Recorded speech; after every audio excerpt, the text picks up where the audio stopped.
What's up, guys? Welcome back to the BlockHash Podcast. Before we get started, quick message from our sponsors, BNFT and Nitro Betting. BNFT is a groundbreaking platform that combines the unstoppable force of blockchain technology and the limitless potential of artificial intelligence, AI, to revolutionize personalized learning and earning experiences. BNFT leverages AI to create immersive educational environments for collaboration and utilizes DeFi to transcend traditional e-learning experiences. You can also earn exclusive certificates and showcase your achievements with unique NFTs. Learn more by going to bnft.solutions and their social media channels. Now, Nitro Betting, again, one of my favorites, is a top Bitcoin and crypto betting site that allows you to place bets in casino games, sports books, racing, gaming, you name it. It's your money, it's your crypto. You should be able to have fun with it outside of traditional investing. Check out all the action at nitrobetting.eu. All links are in the description below. Enjoy the episode, guys.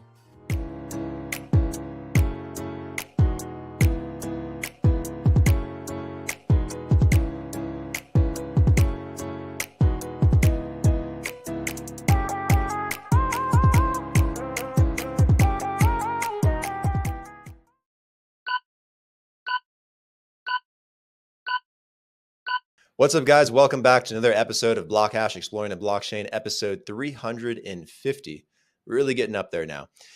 Today, I have Rachel Wolfson on the show. She's a reporter for Cointelegraph. She's an author, a speaker, and host of her own podcast, founder as well of Web3 Deep Dive. Rachel, welcome to the show. Pleasure to have you today. Thanks, Brandon. It's a pleasure to be here. And it feels different that I'm not doing the interview, that I'm actually the one being interviewed this time. I know. I've been there a few times, and it's a little weird when you're used to doing the interviews yourself and then you get interviewed. Yeah, no, it's really weird. But yeah, happy to be a guest here today. So thanks for having me. Thank you. I appreciate you taking the time.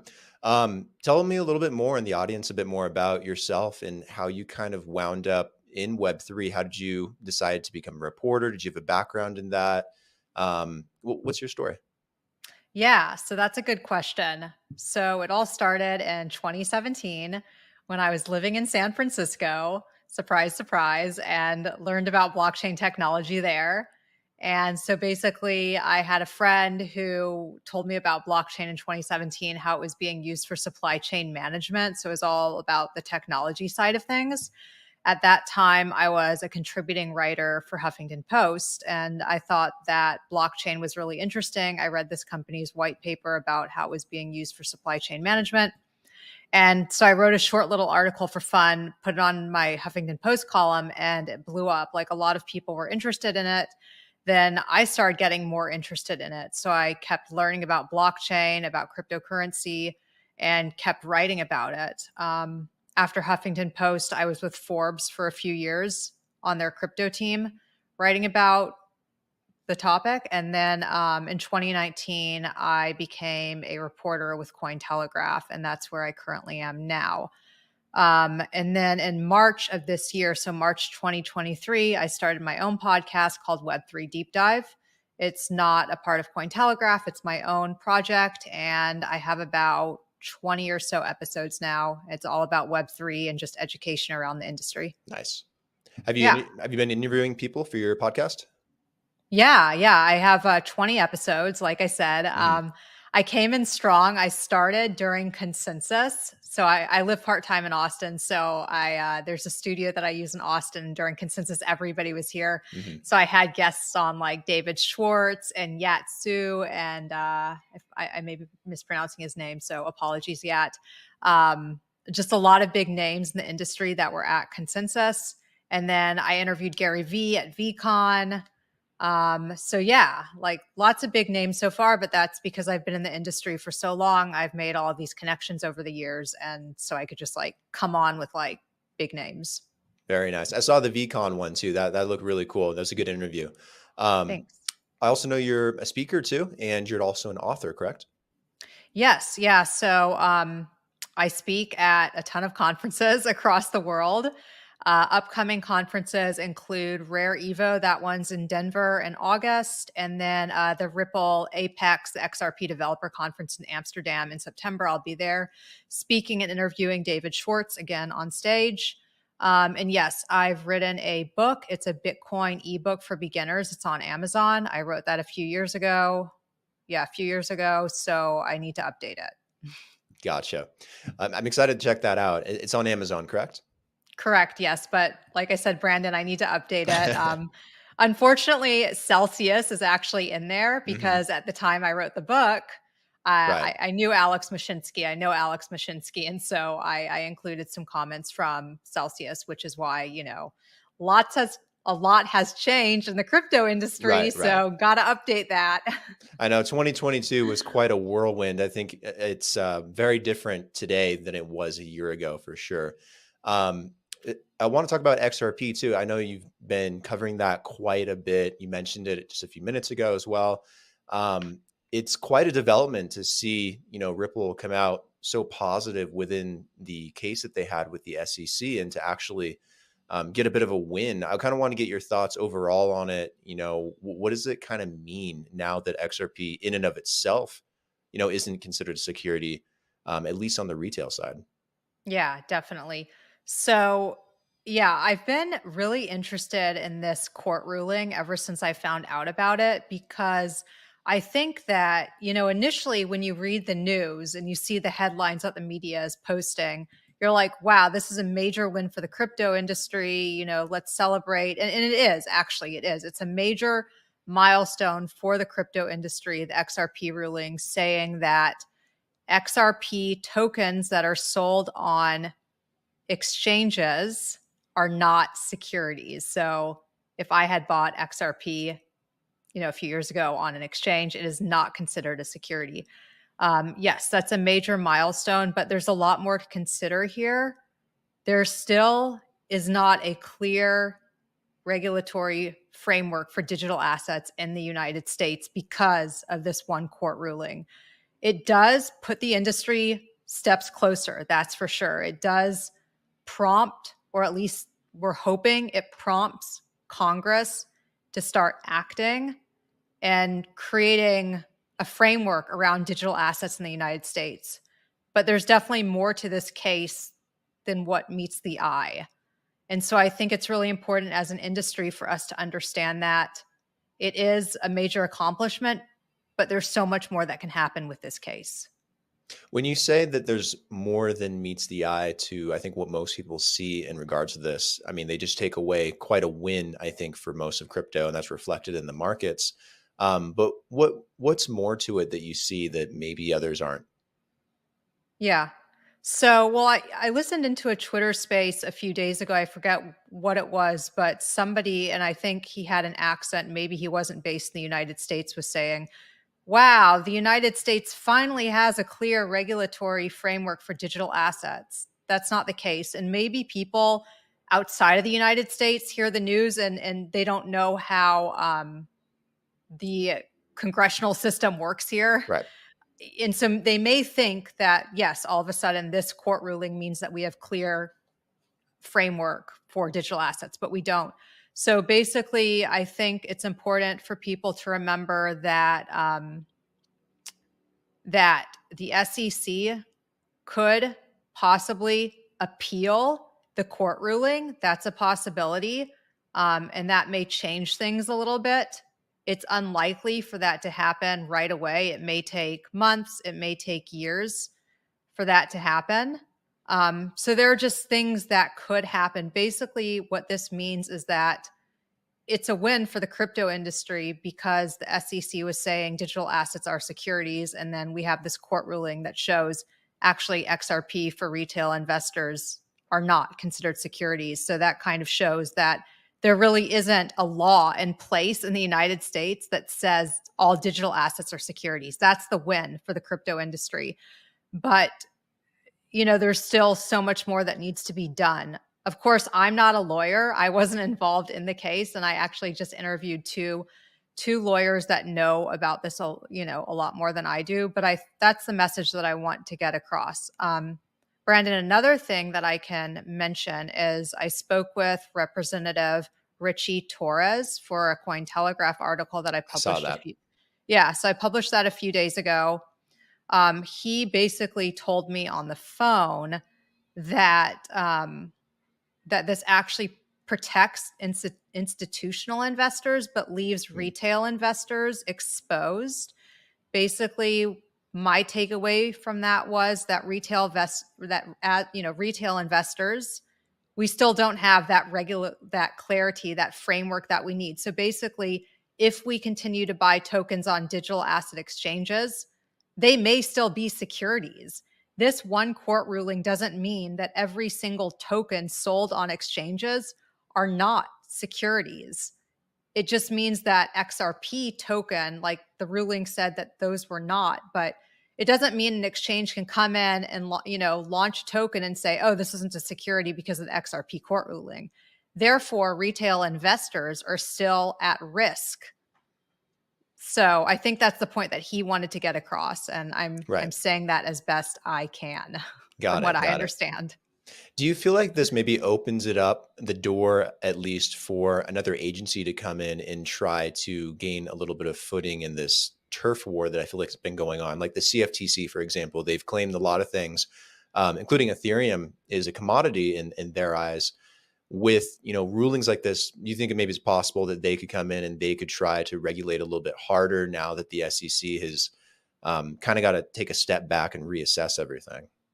Yeah, I mean, I think that a lot of these, players that want to create regulatory frameworks, they have to take a step back and they have to consider this court ruling, which is why it's so massive. I mean, the SEC has to take a step back and consider the court ruling and the implications here.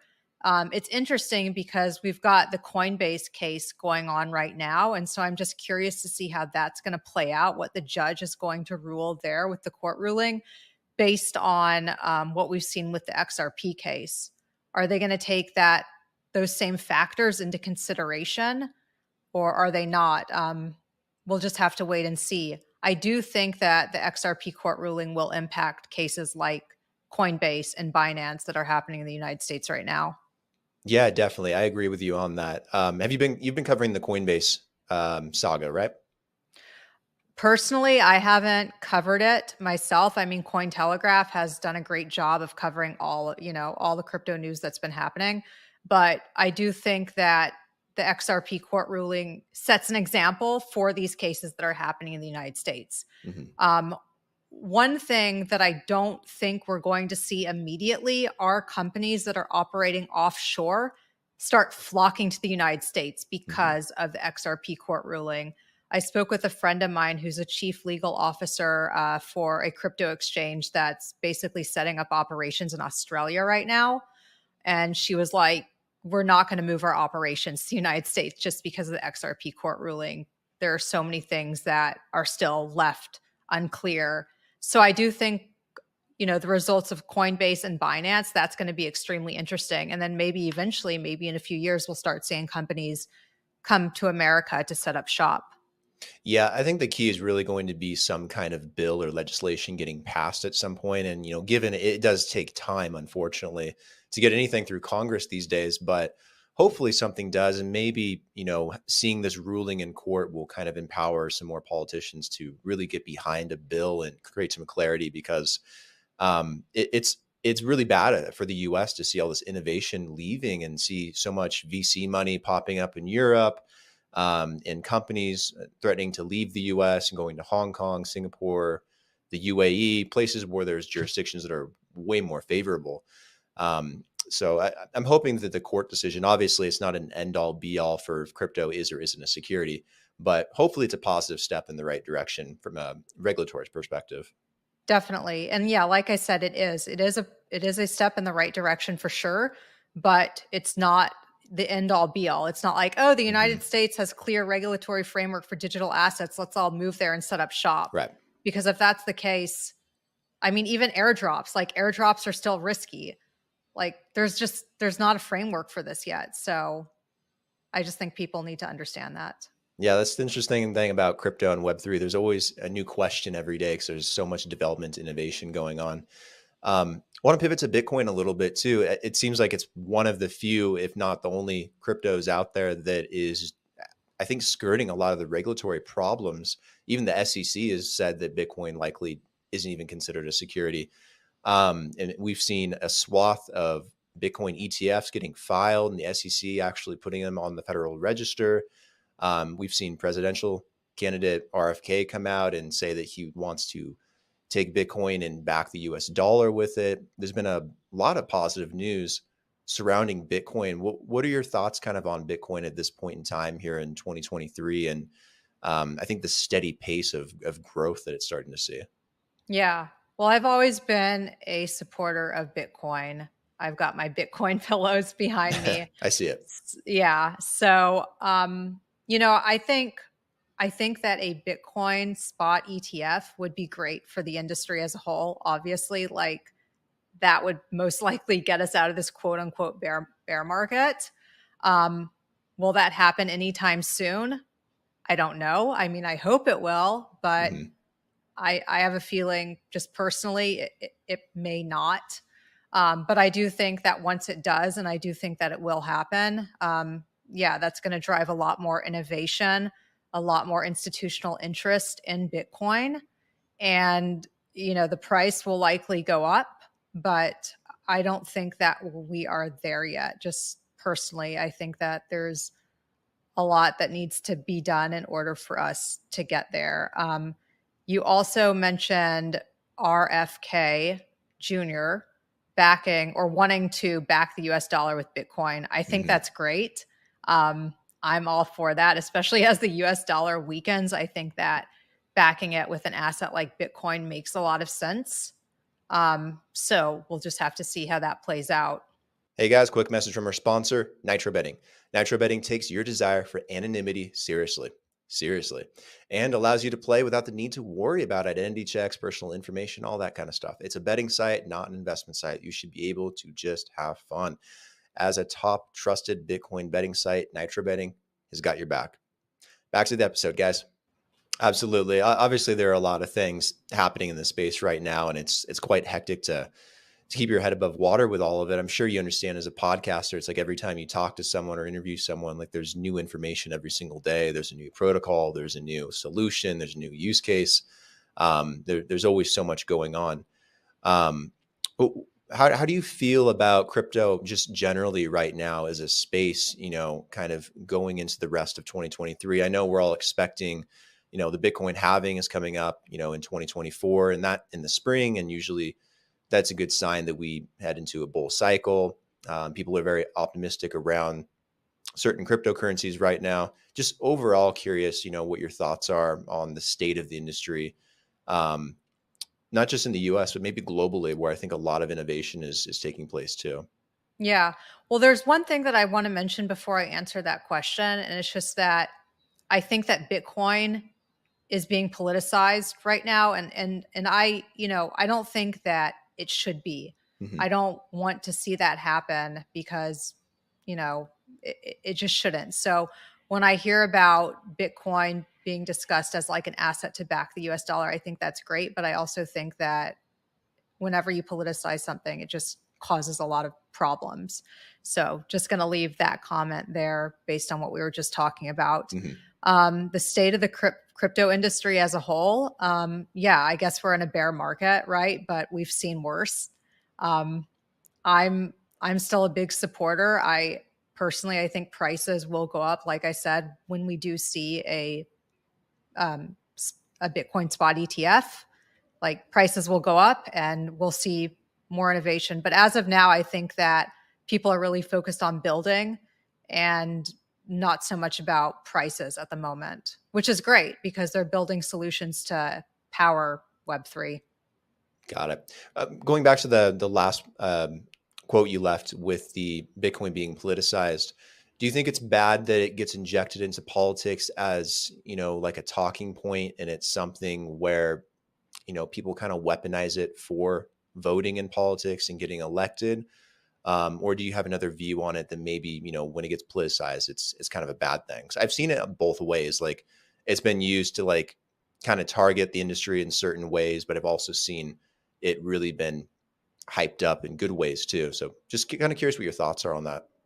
Yeah, I mean, I do think that it makes sense for some candidates to want to say, like, we're all about Bitcoin so they can get votes, right? Sure. And, that in my mind just shouldn't be the case. Like, if you really believe in Bitcoin, that's great, but you shouldn't use it as like a tool just to get people to support you. You should understand Um, it. exactly. Yeah. Actually, speaking with Representative Ritchie Torres, I could tell that he really, at least from the conversation that we had, I felt that he really did believe in the technology side of things. Like he really was all about, or he is about blockchain technology and how it can be used to, for digital transformation, right? Hmm. And so when I hear politicians speak about the industry in that way, speak about the technology side of things versus like Bitcoin as an instrument to, to do whatever, um, I feel more comfortable, I guess.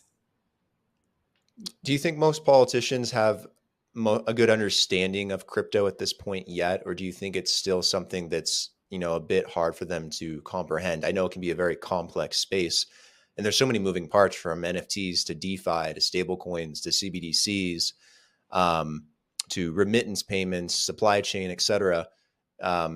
When you talk to a politician like that, do you feel that they really fully understand what the technology can do, or do they just kind of have like a small grasp on it? Yeah, I mean, I think it depends. Like the industry is constantly changing and evolving.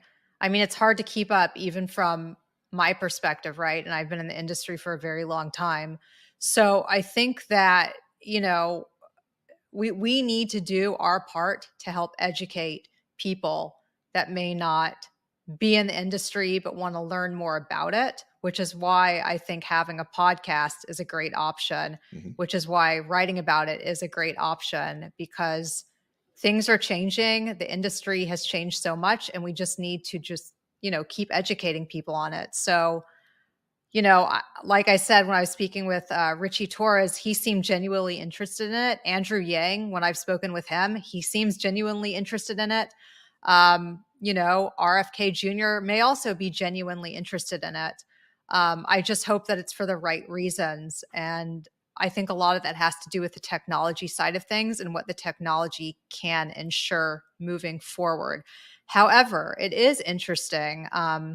That the XRP court ruling, according to Ripple's chief legal officer, Stuart Alderoty, I'm probably mispronouncing his last I name. think that's how you say Okay. it. So he basically was saying that he has said in a Cointelegraph article and also in some comments that he gave to me that he hopes that the court ruling will help the financial services industry finally start looking at digital assets for things like remittances, for payments. And so I think that's a great use case, right? Hmm. Like, I think that's a really good use case, and that would also help move the industry forward. Absolutely. And I think that's an important aspect too, given Fed Now was just launched, either it was yesterday or today. I think it was yesterday. Um, and I think all the hype around remittance, and obviously XRP is one of those tokens that aids in that quite a bit. And they have a lot of partnerships. So do a few others. So it'll be cool to see how those things kind of develop out and play out here in the near future. Rachel, what's next for you? Are you mostly focusing on reporting in the podcast? I know you said you wanted to update the book. Is there anything other than that you're working on as well? Yeah. So what's next? Yes. So I'm working on my podcast. Obviously, that's Hmm. kind of my main priority right now.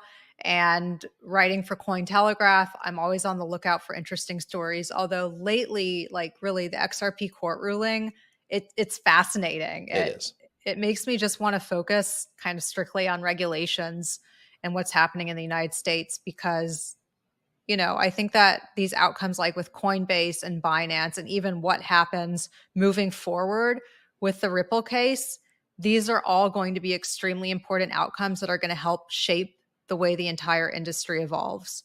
And so for me, anything in that realm it's just really, really interesting, because I'm more focused on how the industry is going to continue to evolve and grow, especially from a technology perspective. Hmm. Yeah. 100%. Same thing here with the podcast. It's fun to interview people, especially builders in this industry, because you really get to understand what they are doing under the hood and what the tech can, evolve into. I think before most people in the mainstream really get to see that. So yeah, it's a good part to be in. It's very fascinating, and thank you for coming on today. I love the fact that you could share all this knowledge. It's very insightful. And definitely great to have your opinion on, the XRP case and, the ruling and how that kind of affects the space. So, thank you for taking the time. Really do appreciate it, Rachel.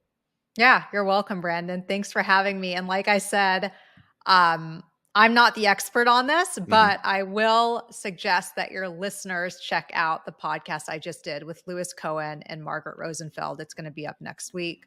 And they go into a lot of really important details about the XRP ruling from a legal perspective that if anybody's interested in learning about it, that's a really Yeah, a for really good sure. show to listen to. Yeah. Where can people find the podcast? I'm sure it's on Spotify, YouTube, etc. Yeah. So it's on Spotify, Apple, all the major podcast platforms, and then also on YouTube because it's a video podcast. So you can watch it on YouTube. Awesome. We'll put links in the description for the episode below so they can find it. We'll definitely share that episode when it comes out too. Rachel, Thanks. thank you again for coming on. Really appreciate it. Thanks, Brandon. Hey guys, quick message from our sponsor, Nitro Betting. Nitro Betting gives you so many options to bet, wager, play with a deep sports book from NFL to NBA, NHL, MLB, MMA to motorsports, poker, blackjack, esports, Rocket League, Call of Duty. There's plenty of diversity and choice for how you can play. So go to nitrobetting.eu to experience everything they have to offer. See you on the next episode, guys.